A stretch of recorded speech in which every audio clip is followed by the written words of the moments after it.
잠언이 27장 1절로 22절까지 우리 한 절씩 교독하시고 마지막 절 합독합니다. 너는 내일 일을 자랑하지 말라. 하루 동안에 무슨 일이 일어날는지 내가 알 수 없음이니라. 타인이 너를 칭찬하게 하고 내 입으로는 하지 말며 외인이 너를 칭찬하게 하고 내 입술로는 하지 말지니라. 돌은 무겁고 모래도 가볍지 아니하거니와 미련한 자의 분노는 이 둘보다 무거우니라. 부는 잔인하고 노는 창수 같거니와 투기 앞에서 누가 서리요. 면책은 숨은 사랑보다 나으니라. 친구의 아픈 책망은 충직으로 말미암는 것이나 원수의 잦은 입맞춤은 거짓에서 난 것이니라. 배부른 자는 꿀이라도 싫어하고 줄인 자에게는 쓴 것이라도 다르니라. 고향을 떠나 유리하는 사람은 보금자리를 떠나 떠드는 새와 같으니라. 기름과 향이 사람의 마음을 즐겁게 하나니 친구의 충성된 권고와 이와 같이 아름다우니라. 내 친구와 내 아비의 친구를 버리지 말며 내 환난 날에 형제의 집에 들어가지 말지어다.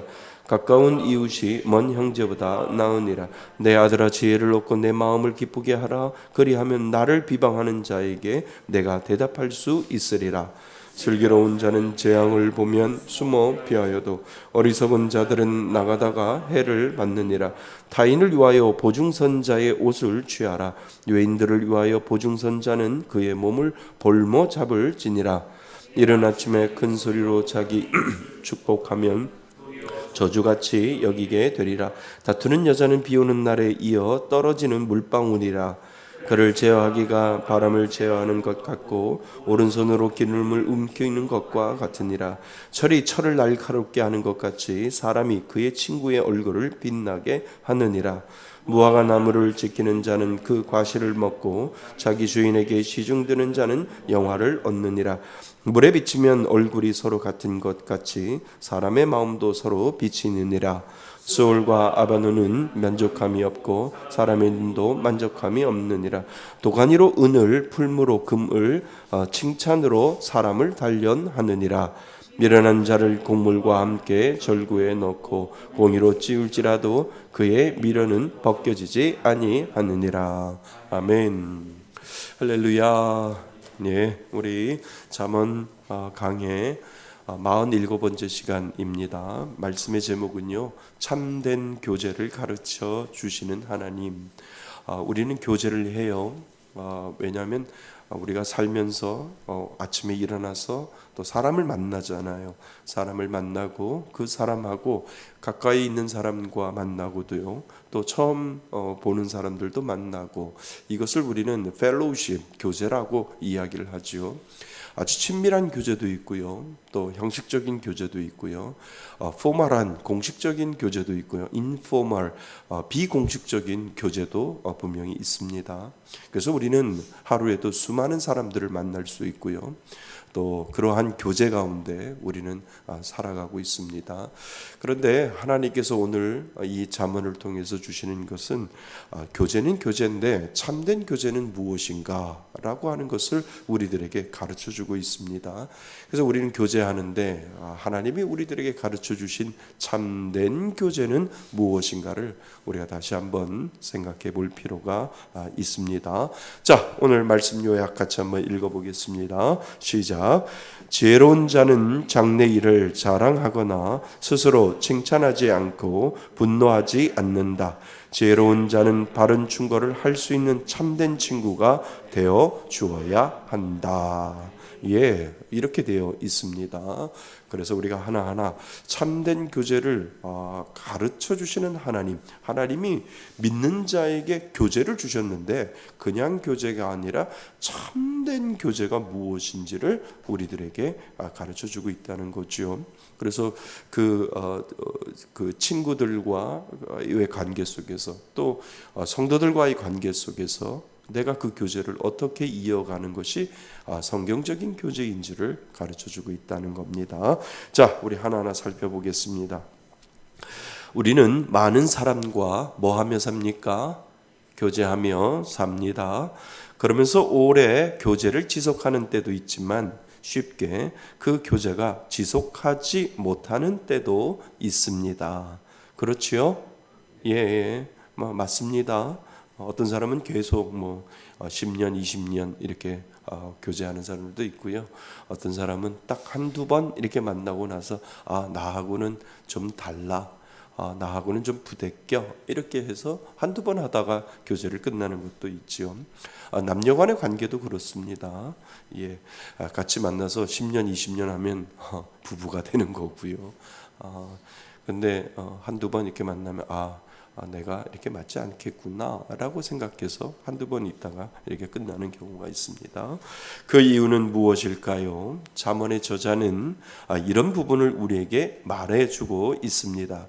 참된 교제는 성숙한 신앙과 지혜로운 삶에 필요한 영양분과도 같은 것입니다. 잠언의 저자는 그렇게 이야기합니다. 그 다음부터 중요해요. 그래서 제가 굵은 글씨로 해놨습니다. 하나님은 믿는 자에게 모든 교제 안에 참된 교제의 지혜를 주신다는 겁니다. 아멘. 예.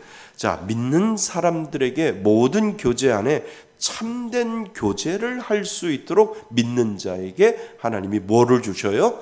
지혜를 주신다는 거예요. 그러니까 세상 사람들의 교제는 나한테 손해가 되면 교제 안 해요. 세상 사람들은요, 교제 안 해요.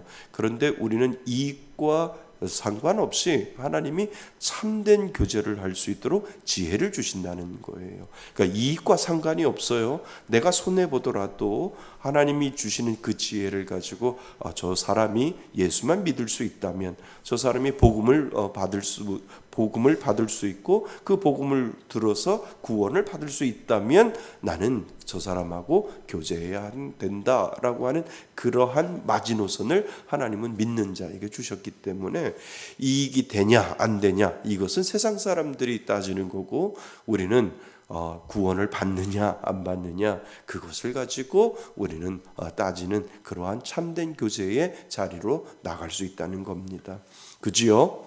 예, 세상의 교제하고 우리 믿는 사람의 교제는 다릅니다. 그래서 이 말을 아주 중요하니까 우리 같이 한번 읽어보겠습니다. 하나님은 시작.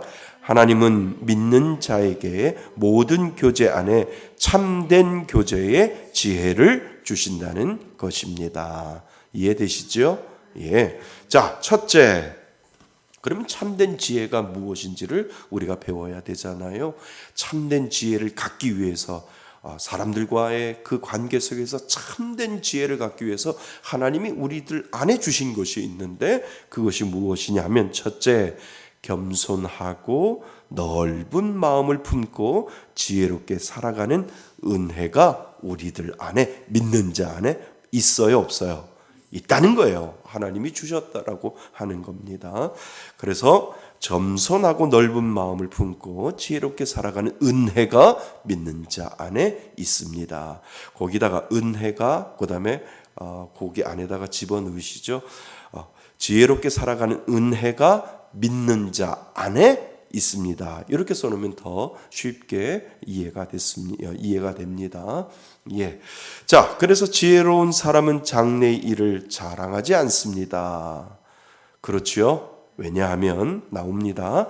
자신의 계획한 대로 될 것이라고 확신할 수 있는 사람은 없기 때문에 그렇지요. 그러니까 이렇게 허황되게 자랑하거나 허황되게 내가 뭔가를 이렇게 하겠다라고 이렇게 지혜로운 참된 지혜는 그런 이야기를 하지 않는다라고 하는 거예요. 그러니까 지혜로운 사람은 앞으로 장래에 되어질 일을 자랑하지 않는다는 거예요. 이게 잠언이 우리들에게 주는 지혜라는 거예요.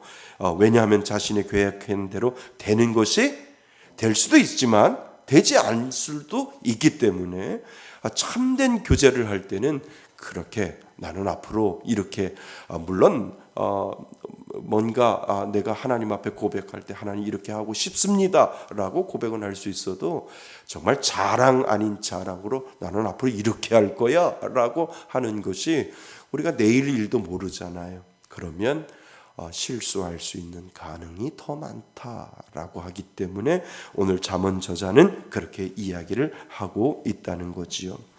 또한 남이 우리를 칭찬하게 하고 우리 입술로 자신을 스스로 칭찬하지 않습니다. 그러니까 교만하지 않는다는 거예요. 그러니까 믿는 사람들의 지혜는 뭐가 깔려져 있어요? 겸손이 그 안에 있어요. 겸손한 마음이 그 안에 있다는 거죠.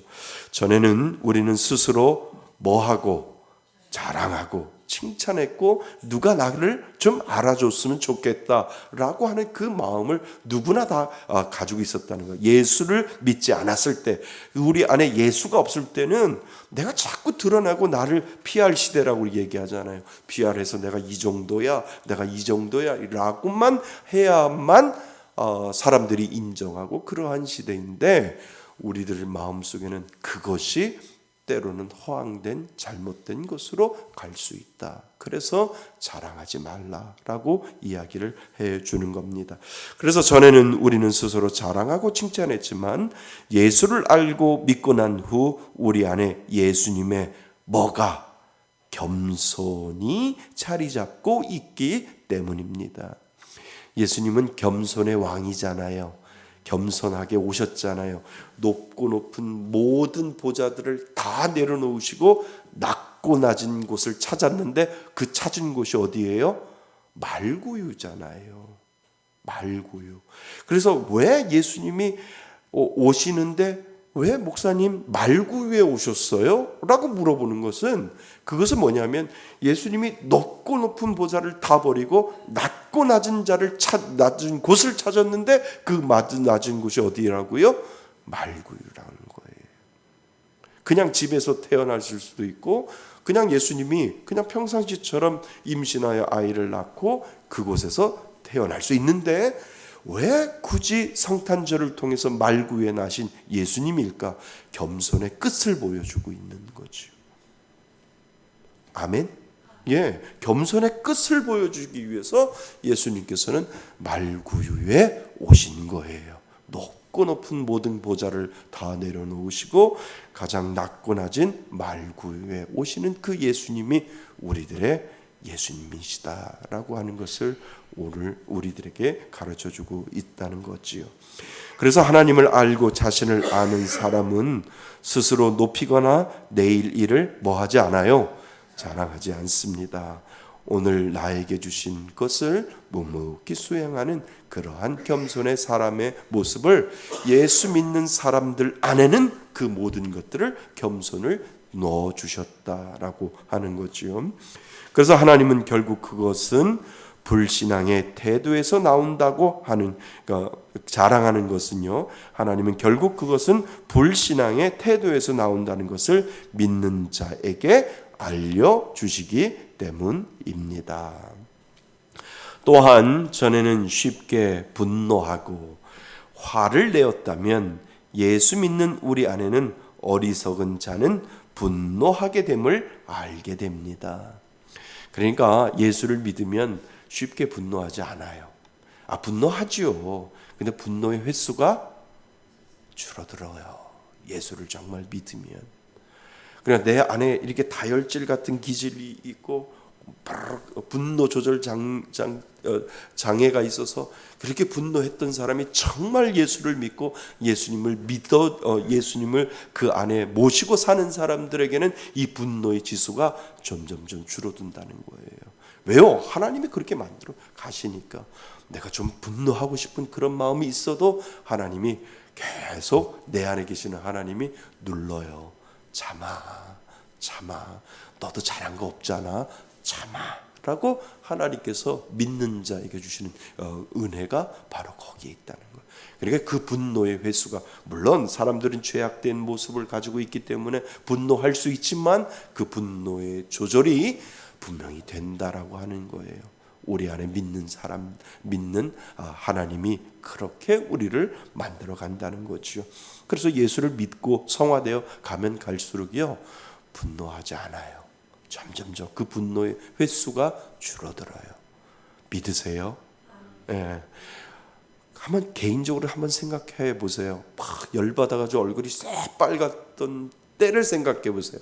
예수를 믿어가는 그 젊었을 때 얼굴 빨개지는데 막 분노가 있어가지고 막 얼굴 빨개지다가 점점 나이가 들면 무슨 생각을 하는 줄 아세요?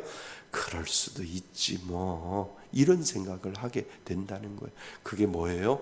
예수의 은혜예요. 하나님이 주신 은혜예요. 하나님이 주신 은혜는 그 분노를 잠재울 수 있는 그 은혜를 믿는 사람에게 하나님이 주셨다라고 하는 거예요. 그러니까 변화가는 것을 보는 거예요. 본인이 변화되어 가는 것을 보는 거예요.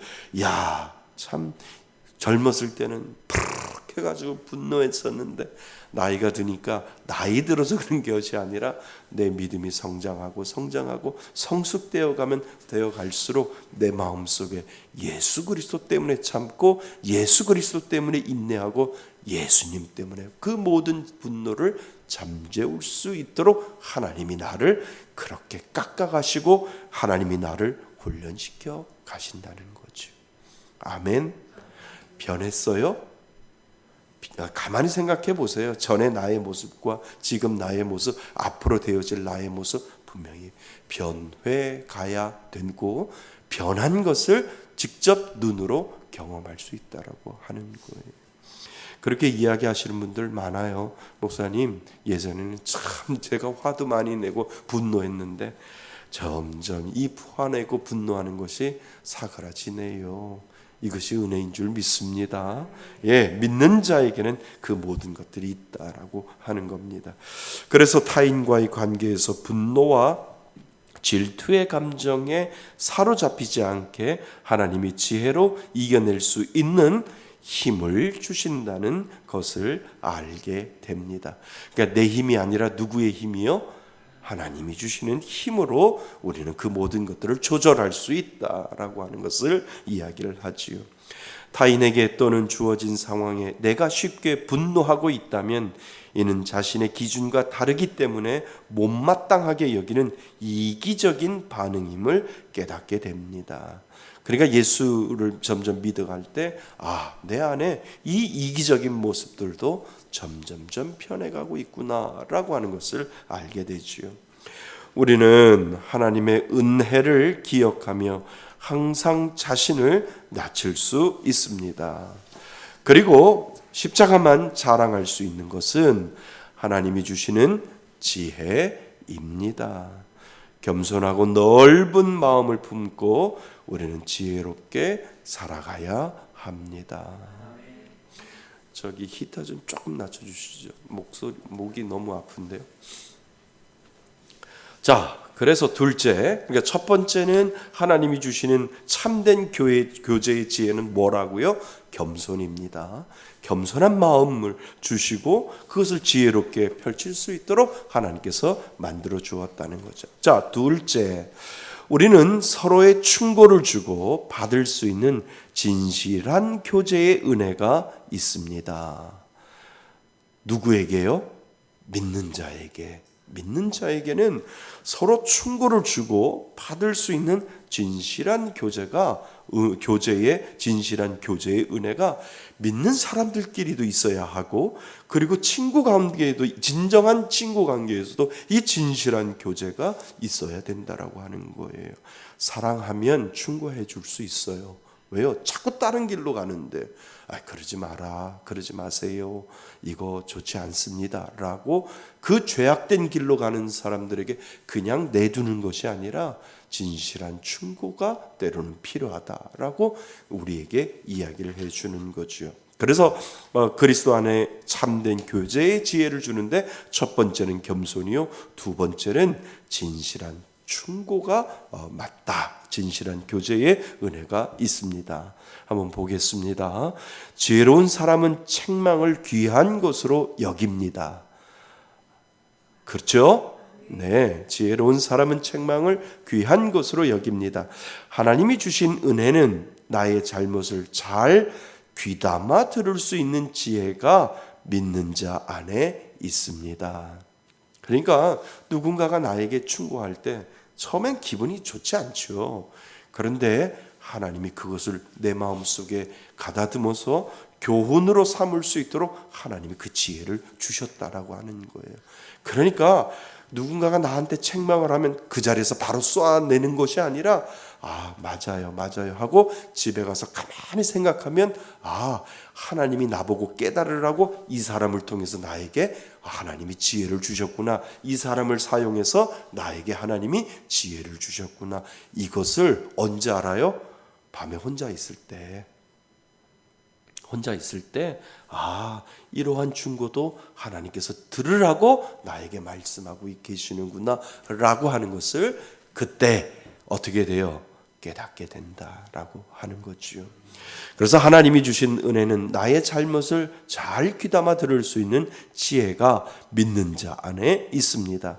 전에는 누군가가 나를 책망하면 그것을 견디지 못하는 경우가 더 많았지요.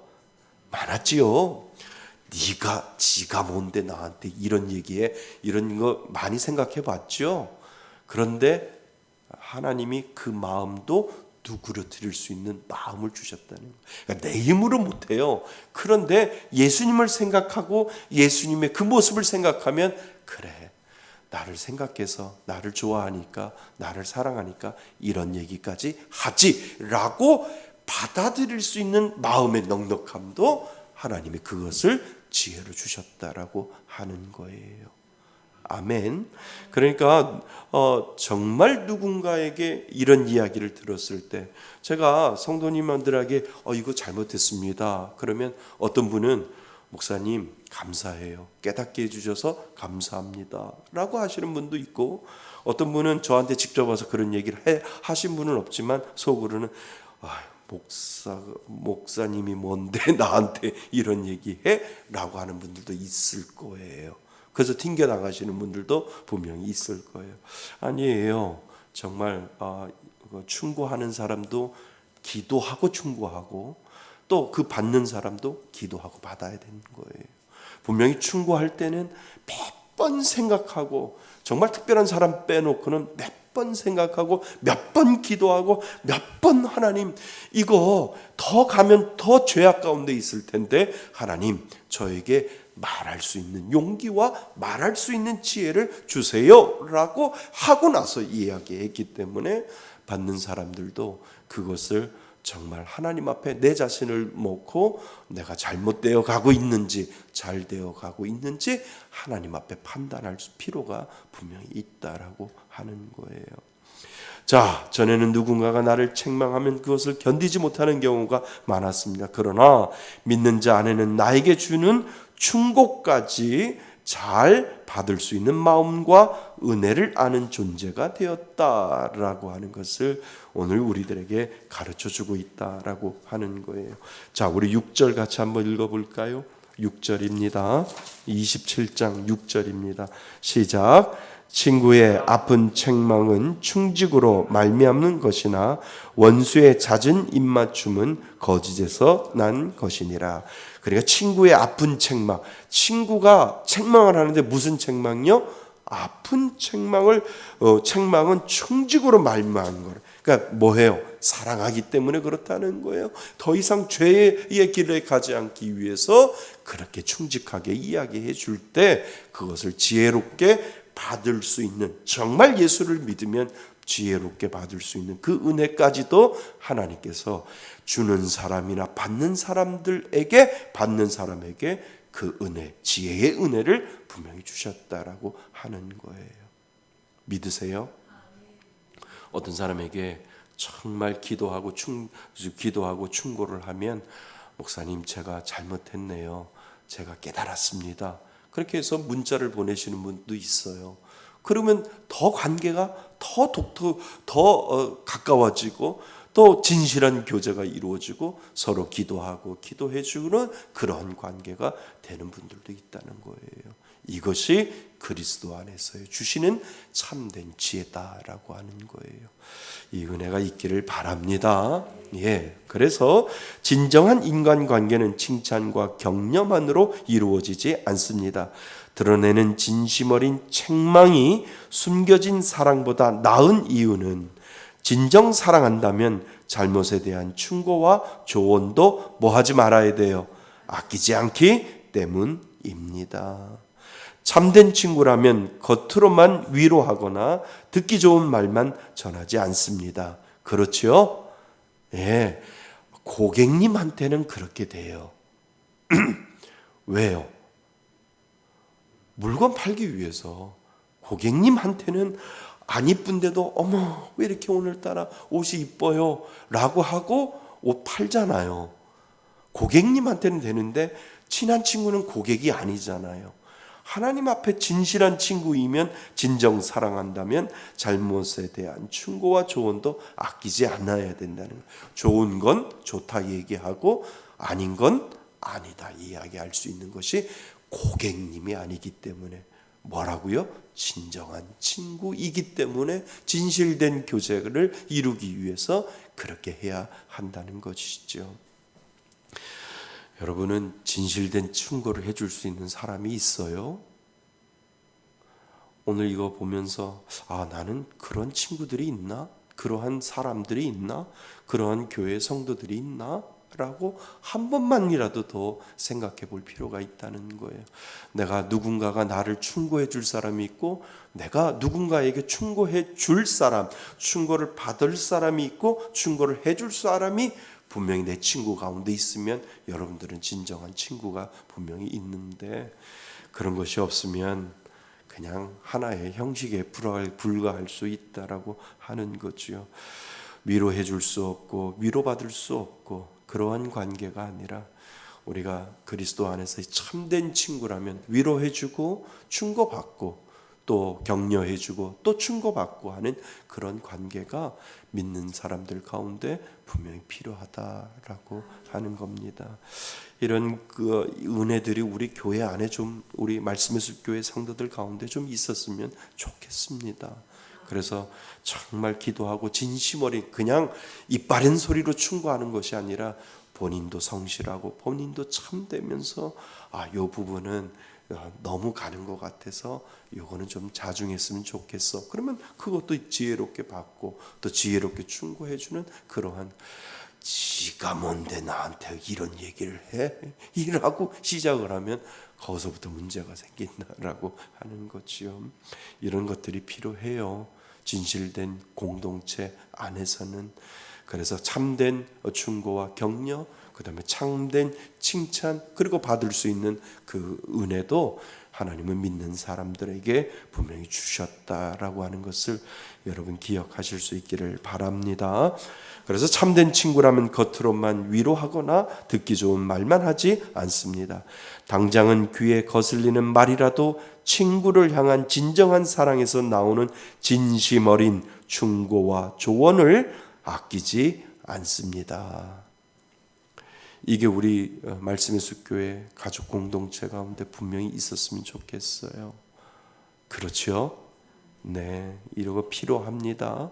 그래서 믿음 안에 잘 살게 하기 위해서 때로는 충고도 필요하잖아요. 저도 충고해요. 충고하고 그리고 또 충고도 받고 이런 것들이 믿음 안에서.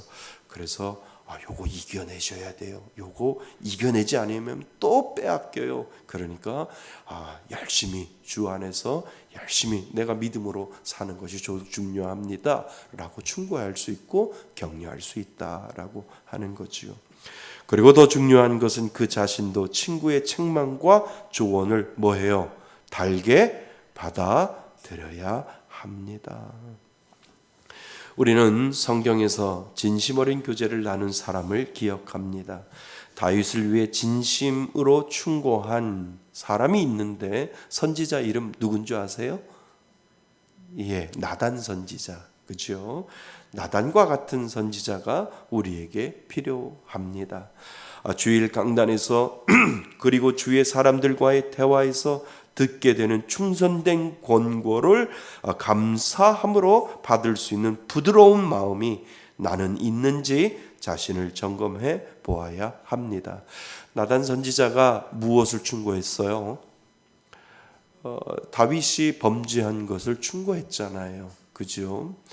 밧세바 그 우리아의 아내를 밧세바를 범한 것을 나단 선지자가 가서 이거는 충고해 줘야 되고 당신 회개하지 않으면 안 된다라고 왕이라 할지라도 또 그 왕에 대해서 진심 어린 충고를 해서 정말 하나님 앞에 회개하고 자복하고 돌아올 수 있도록 그렇게 충고해 줄 수 있는 그러한 마음들이 분명히 필요하다라고 하는 거지요. 그래서 이러한 충고를 주고 충고를 받을 수 있고 할 수 있는 것은 누구에게만 가능한 줄 아세요? 믿는 사람들에게만 주시는 하나님의 지혜예요. 처음에는 똑같아요. 세상 사람들하고 바르해요. 나를 충고해? 지가 뭔데? 이렇게 하는데 잠깐만 돌아서면 내가 이런 부족한 부분들이 있어서 하나님이 이 사람을 통해서 나에게 충고하고 있는구나. 하나님 죄송해요. 하나님 용서해 주세요. 라고 깨달을 수 있는 지혜도 누가 주신다고요? 하나님이 주신다는 거예요. 근데 믿는 사람, 믿지 않는 사람들은 10명 중에 9명은 발해요. 그냥 10명 중에 1명은 그래도 받아들일 수 있는 사람도 있겠지만 지가 뭔데 나한테 이렇게 충고해? 왜냐하면 이익관계가 있기 때문에 그렇다는 거예요. 그러나 믿는 자에게는 하나님 분명히 그 지혜를 주신 줄 믿습니다. 그 지혜가 있기 때문에 충고를 받고 위로해 줄 수 있는 귀한 은혜도 분명히 있다라고 하는 거죠. 그래서 주님 안에서 때로는 뼈아픈 충고를, 때로는 따뜻한 위로를 해줄 수 있는 공동체를 우리는 세워가야 합니다. 맞지요? 어딘지 아세요? 다시요. 나단과 같은 선지자가 우리에게 필요합니다. 주일 강단에서 그리고 주위의 사람들과의 대화에서 듣게 되는 충성된 공고를 감사함으로 받을 수 있는 부드러운 마음이 나는 있는지 점검해야 해보아야 합니다.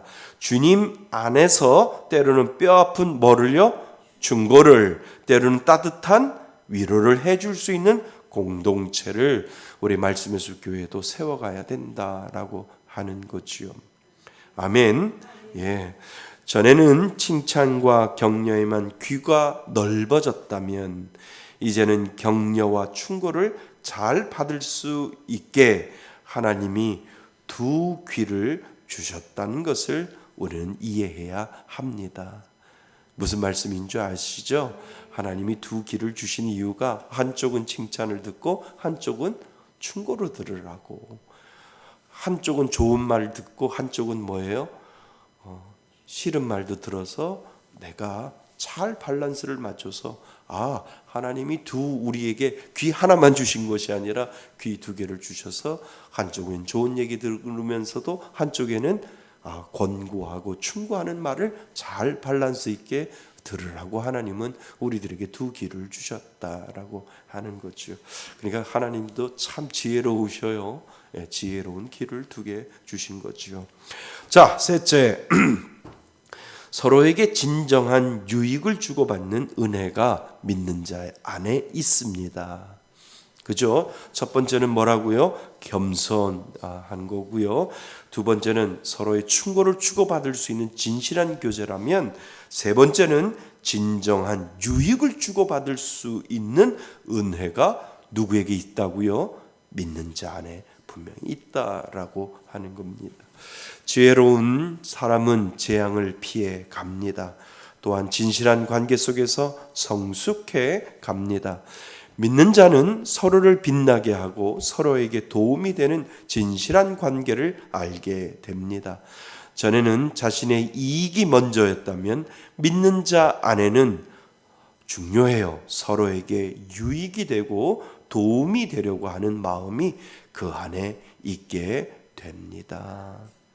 그죠? 그러니까 그거하고 똑같아요. 내가 어떤 일을 좋은 일이 있으면 자꾸 소개하잖아요. 이거 참 좋아. 이거 참 좋으니까 우리 같이 한번 해보자. 이것이 서로에게 뭐가 되는 거예요? 유익이 되는 거예요.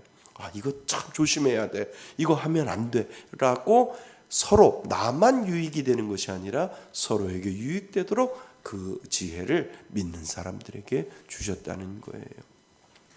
이른 아침에 크게 외치는 축복의 말이 저주로 들릴 수 있다는 말은 무슨 말인지 우리는 생각해 볼 필요가 있습니다. 14절 같이 한번 읽어봅니다. 14절입니다. 시작. 도리어 저주같이 여기게 되리라. 이 말은 무슨 말일까요? 이른 아침에 큰 소리로 자기 이웃을 축복하면 도리어 저주같이 여기게 되리라. 이게 무슨 말인지 생각해 보아야 되죠. 이것은 상대방의 입장에서 생각하는 것이 중요함을 보여줍니다. 상대방의 입장을 생각하라는 거예요. 그죠? 자신보다 상대방을 먼저 생각하고 배려할 때 진실한 관계가 시작될 수 있다라고 하는 거죠. 이번에 목사님들 송년회 갔더니 우리 목사님이 우리 교회 이 미자리 교회 고쳐주는 거를 저는 좀 이야기 안 했으면 좋겠습니다 라고 하는데 저한테 와서 목사님 이거 좀 자랑 좀 했으면 좋겠어요. 김기성 목사님 교회에서 이렇게 잘하고 있다고 좀 소개 좀 하고 좀 노 회장님한테도 좀 이야기를 하고 싶어요 라고 해서 제가 뭐라고 그랬게요? 하지 말라고요. 하지 마세요. 그냥 우리 조용히 하려고 해요. 우리 성도님들이 하나님 앞에 드린 헌금 그냥 조용한 곳에 흘려보내려고 하니까 하지 마세요. 그랬더니 그 목사님이 안 하셨어요. 안 하셨어요. 왜냐하면 이른 아침에 큰 소리로 자기 이웃을 축복하면 도리어 그것이 저주같이 여기게 된다는 거예요. 그러니까 저가 이렇게 그냥 올라가면 제가 또 얼마나 교만하겠어요. 얼마나 교만하겠어요. 그러니까 제가 하지 말라고 했는데 그 목사님이 제 말씀을 잘 들어서 이야기하지 않았다는 거예요. 그거하고 똑같은 의미가 이곳에 있다는 거죠. 그래서 자신보다 상대방을 먼저 생각하고 저를 생각해 주신 거예요. 그래서 배려할 때 무슨 관계? 진실한 관계가 시작될 수 있습니다. 진실되고 복된 관계는 자신이 원하는 것을 주장하기 전에 상대방의 입장을 먼저 생각할 줄 아는 자세에서 출발한다는 것이지요. 서로를 위하는 진실한 관계 안에서 나누는 따뜻한 사랑과 따끔한 조언은 서로의 모난 부분을 뭐 해주고 다듬어주고 날카로운 부분을 깎아 함께 빛나는 존재로 만들어 줍니다. 결국은 그것이 뭐예요? 우리가 드러나는 것이 아니라 누가 드러나는 거예요? 하나님이 드러날 수 있도록 만드는 것, 그것이 가장 복된 삶이 된다라고 하는 거죠. 진실한 관계 안에서 나누는 서로를 향한 따뜻한 칭찬은 그 칭찬에 합당한 자가 되도록 격려하고 복돋아 주는 성장의 발판이 됩니다. 그래서 충고와 칭찬이 모두 유익이 되려면 누구 앞에서? 하나님 앞에, 그리고 사람들과의 사이에 믿는 자 안에 있는 서로의 유익을 뭐 해야 됩니까? 드러내야 된다라고 하는 거예요. 자, 결론, 우리는 늘 기억해야 합니다. 하나님은 믿는 자에게 모든 교제 안에 무슨 지혜를 주셨어요? 참된 교제의 지혜를 주신다는 것이죠. 따라오세요. 네. 하나님은 믿는 자에게 모든 교제 안에 참된 교제의 지혜를 주신다는 것이에요. 믿는 사람들 안에요. 그래서 예수 믿기 전에 없었던 우리에게 더 겸손하고 넓은 은혜를 품게 되었고, 이해되셨죠? 이것이 첫 번째입니다. 두 번째는 주 안에서의 서로의 충고에 대하여 감사할 수 있는 은혜의 마음이 있고, 이것이 두 번째입니다. 그리고 세 번째는 더 나아가 진정한 유익을 주고 받을 수 있는 은혜의 사람이 되었다는 것이죠. 우리 안에 그 이 세 가지가 들어있다는 겁니다. 우리는 우리에게 붙여주신 믿음의 공동체로 인해 하나님 앞에 감사해야 하고, 공동체 안에서 언제나 서로를 살릴 수 있는 진실된 칭찬과 충고가 필요함을 배워가야 된다는 거지요. 아멘. 예. 그러니까 진실한 공동체가 되기 위해서는 칭찬만 있으면 안 돼요. 때로는 충고도 있어야 돼요. 충고만 있으면 안 돼요. 메말라요. 그래서 칭찬도 있어야 돼요. 칭찬과 충고가 같이 있어야 그 교회, 그 공동체는 성장하고요. 그 믿음의 공동체는 성장할 수밖에 없다라고 하는 것을 이 잠언의 지혜자는 우리들에게 가르쳐주고 있다는 거예요. 우리 교회 안에 이러한 은혜가 있었으면 좋겠어요. 충고하면 그 충고를 받아들일 줄 아는 넉넉한 마음과 칭찬하면 그 칭찬 가운데 겸손할 수 있는 그 마음이 하나님 우리 말씀의 숲교회 공동체 안에 있게 하여 주옵소서. 우리가 기도해야 한다라고 하는 거죠. 이 은혜가 우리 말씀의 숲교회를 다 믿음의 공동체를 이루어가는 놀라운 원동력이 되기를 바랍니다. 그 은혜를 가지고 정말 믿음의 공동체를 잘 살려나갈 수 있는 우리 교회가 되시기를 주님의 이름으로 축원드립니다. 아멘. 오늘 주시는 말씀을 가지고 우리 잠깐 기도할까요? 하나님, 우리 교회 위에 귀한 공동체를 허락하여 주셨는데 좋은 말만 오고 가는 것도 중요하지만 충고할 수 있는 귀한 넉넉한 은혜도 우리들에게 주셔서 충고하고 격려하고 밸런스가 잘 맞아서 하나님을 향하여 앞으로 전진할 수 있는 믿음의 공동체 되게 해달라고 하나님 앞에 오늘 주신 말씀을 가지고 우리 잠시 기도하고 마칩니다. 기도합니다. 하나님 앞